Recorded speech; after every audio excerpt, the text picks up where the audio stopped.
I've mentioned already that we're dealing a lot with war and conflict in this particular course. It's not deliberate in terms of an interest purely in the sphere, but as I discussed earlier, some of the most challenging and striking images have come out of conflict with regards to photography in the 20th century.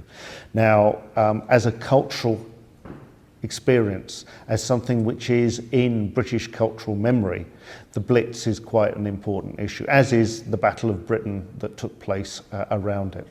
1940, before America's participation directly in the Second World War, when continental Europe, Western continental Europe had fallen to Germany, the terrors of bombing. Now, it should be said that that was a little bit of an accident of tactics.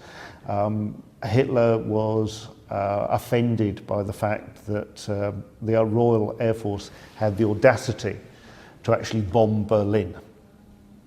And as a consequence, the tactics of the German bombers during the Battle of Britain changed from looking at strategic military targets, airfields, gun emplacements, manufacturing bases, radar sites when they were known, to actually bombing London and other major cities. Now, we have a lot of images around this, but if we actually again think back to underexposed and the images they're putting forward, there was a feeling that some of these photographs had to be suppressed at the time, because what they would do is undermine contemporary morale. There is a myth about the Blitz in British history, that it was something that brought all strands of society together and, if you like, rendered temporarily Britain classless, so to speak, in the face of German aggression.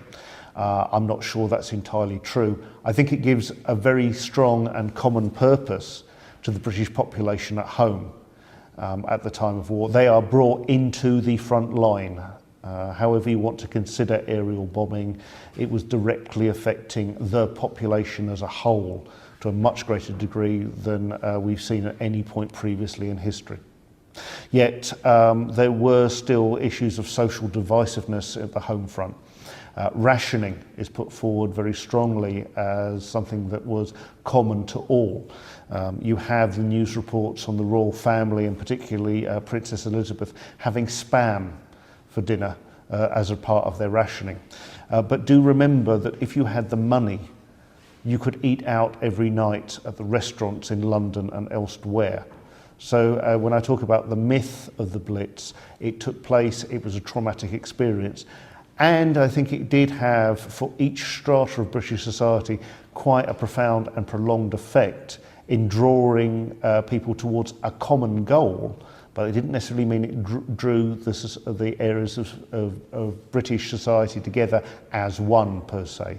Nevertheless, we have images here of destruction, and destruction on a large scale.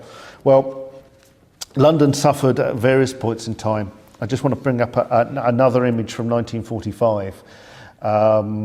By 1945, 1944, we see Germany developing another form of terror weapons, what we might politely describe as a cruise missile in modern terms, although it was very much cruder than that, and the first armed ballistic missiles, the V1s and the V2s.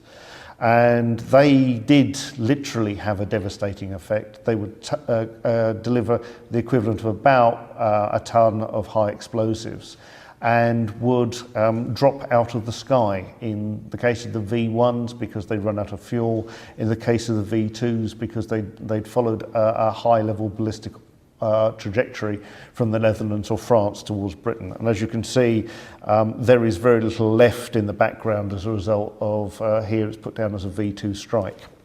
But I just want to get you to think about the perspectives that we apply. The Blitz is culturally very important for Britain, as I said, but think about what the British and the Americans rained back on the Germans and the Japanese. The photograph to the right here is an image of Dresden in February of 1945. Now, this book says that over 100,000 civilians were killed in this raid. That's over 2 nights by the RAF and a day bombing by the United States Army Air Force. The devastation was tremendous. This was partly seen as an open city. It was a city that hadn't been subject to bombing to any great degree prior to February of 1945, and many people questioned the significance of this particular bombing exercise. Kurt Vonnegut, the American writer, author of Slaughterhouse-Five, Cat's Cradle, and a number of great American novels from the 1960s and 70s, was a prisoner of war and was billeted in Dresden at the time of the bombing. He experienced it directly. Now, Vonnegut is scathing in saying that the war did not end 1 second earlier as a result of the bombing of Dresden. But Dresden has a significance not only as being the backdrop and the basis of his novel Slaughterhouse-Five, but it's one of the first histories that was written up in the early 1960s, when the extent of Allied bombing became clear to the public at large.